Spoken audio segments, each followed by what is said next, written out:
सबको गिला है कि बहुत कम मिला है, सबको गिला है कि बहुत कम मिला है, मगर ज़रा सोच कर देखिए कि जितना आपको मिला है भला उतना कितनों को मिला है। नमस्कार दोस्तों, अगर आप भी यही सोचते हैं कि मैं ही गरीब क्यों हूँ, तो ये कहानी आपके लिए है। एक बार की बात है, एक राजा ने गौतम बुद्ध को अपने राज्य में आमंत्रित किया। बुद्ध ने अपने कुछ शिष्यों के साथ उस राज्य में 3 दिन के लिए धार्मिक परिषद का आयोजन किया। गौतम बुद्ध के आगमन की खबर चारों ओर फैल गई। उसी राज्य में एक भिखारी भी था, जो कि नगर के चौराहे पर बैठकर भीख मांगा करता था। सभी लोग तो गौतम बुद्ध से मिलकर अपनी समस्याओं का समाधान ढूंढना चाहते थे, तो वहीं यह भिखारी मन में सोच रहा था कि धर्म सभा में जाकर वहां बैठने से उसे क्या मिलेगा। मैं तो सभा के बाहर बैठूंगा, जैसे जैसे लोग आएंगे वे मुझे भिक्षा में कुछ ना कुछ अवश्य देंगे। पहले दिन बहुत सारे लोग आए और इस भिखारी ने अच्छी खासी कमाई भी की। अगले दिन फिर वही क्रम जारी रहा। लोग आते, अपनी समस्याओं को बुद्ध को सुनाते और जाते जाते इस भिखारी को भीख दे के चले जाते।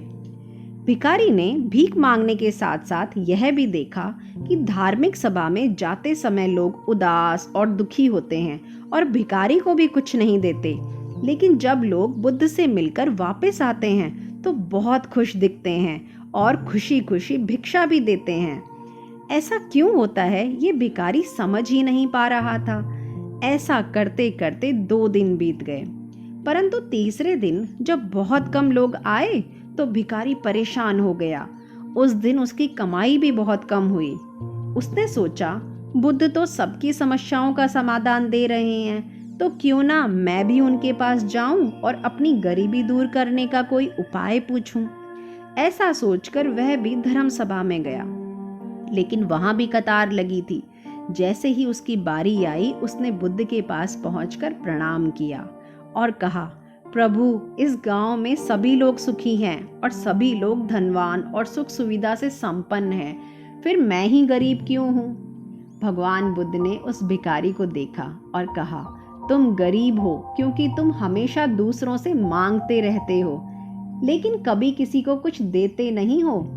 आप हमेशा यही चाहते हो कि लोग तो आपको सब कुछ देते रहें, लेकिन आप किसी को कुछ भी नहीं देना चाहते हो।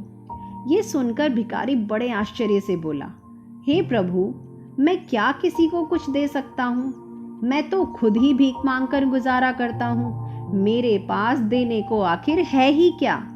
बुद्ध कुछ देर रुके और हंसकर बोले, तुम बहुत मूर्ख हो। भगवान ने तुम्हें और हम सभी को दूसरों के साथ बांटने के लिए बहुत कुछ दिया है।